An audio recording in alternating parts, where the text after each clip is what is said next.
So, you're thinking about supplements for workout recovery. Okay, let's break down how to approach this. A lot of people start right here, asking this exact question.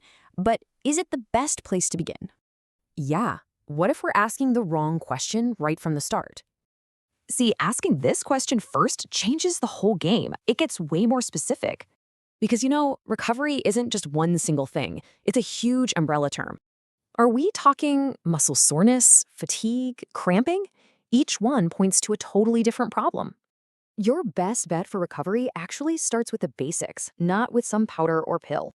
Check out the order of this plan: good sleep, food, smart training, then you think about supplements.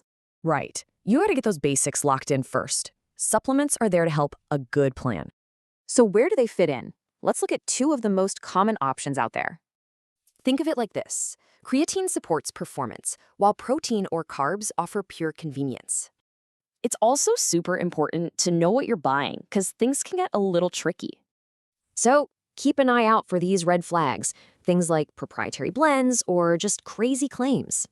Honestly, the biggest mistake is trying to out-supplement a fundamental recovery problem. And this is the bottom line. If your basics are off, supplements are not going to fix it. So your new starting point? It's simply asking a better question about your own recovery. And to learn more, you can find the full guide linked right in the description below.